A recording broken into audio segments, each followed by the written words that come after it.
Have you ever considered that having compassion for yourself might just be as important as having compassion for someone else?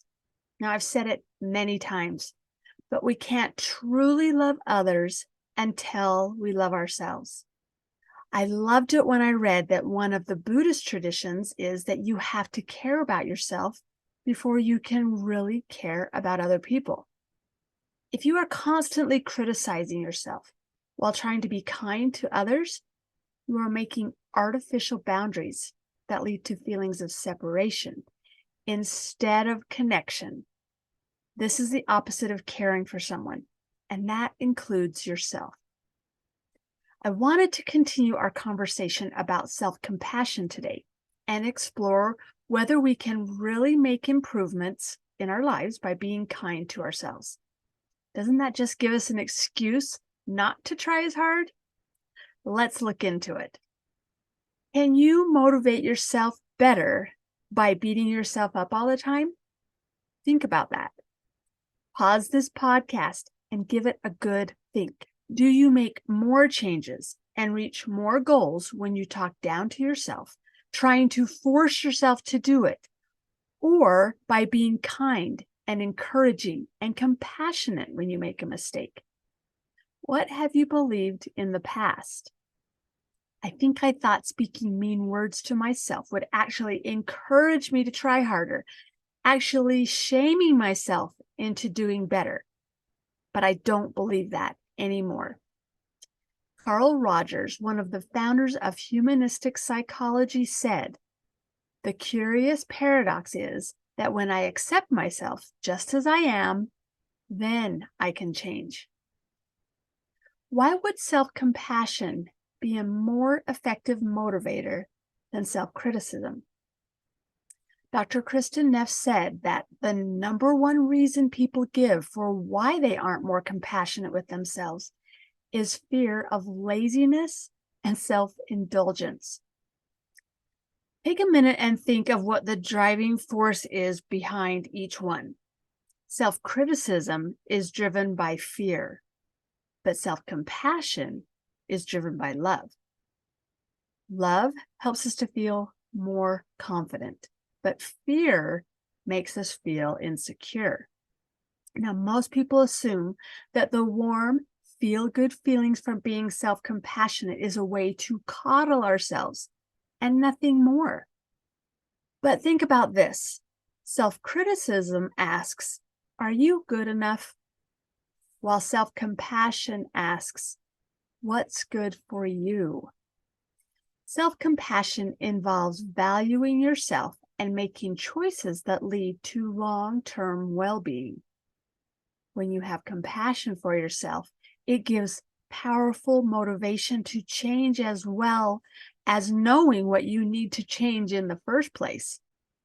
Those who are judgmental of themselves are more likely to blame others for things that go wrong. I mean, it makes sense, doesn't it? If you have to face all that horrible criticism from yourself, wouldn't you be more likely to avoid blame? If you accept what has happened and give yourself compassion, wouldn't you be more likely to admit when you have made a mistake? Then from that place of love, you can motivate yourself to try to do better next time. Now, this is a great thing to try out in your journal.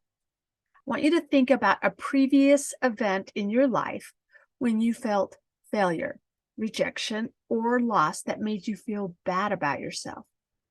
Write about this in your journal. Write about the event, what happened before the event, who was there, and exactly what you remember happened. Write about how you felt and reacted at the time. Next, think of others you know who have had a similar experience. Write a paragraph to them, sharing feelings of kindness and concern and understanding for what happened to them. When you've completed both paragraphs, I want you to write one more. Write how you feel about what happened to you from the lens that you wrote to that person in the second paragraph. How can this change the way you see your event Does it let you off the hook? Or does it just soften the blow of self-judgment? It doesn't take away the responsibility for the event, but it does provide the safety to be able to acknowledge it and to make the changes where they're needed. I hope you'll take the time to honestly try this activity in your journal. I've made you a PDF that you can follow with the questions on it so you know what to ask yourself. Go to hunkydory.com/episode 97 and download it for an easy way to remember these questions.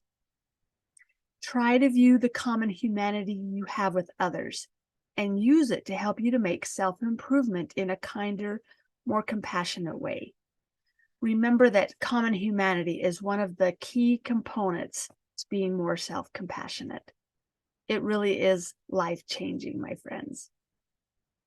If you felt that this episode inspired you at all to make some simple changes in your life and to be more compassionate with yourself and others, please share it with a friend.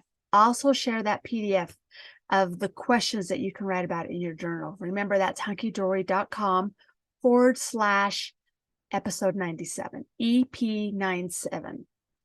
You can make this a part of your shared human experience you are beginning to make a part of your life. You can share this episode with a friend and that PDF worksheet. You can learn about self-compassion together, and you can support each other while you do it. Thanks for joining me here today, my friends. And remember, I see you. I understand how hard you're trying, and I'd like to help however I can. Have a wonderful day, and I'll see you back here again next week.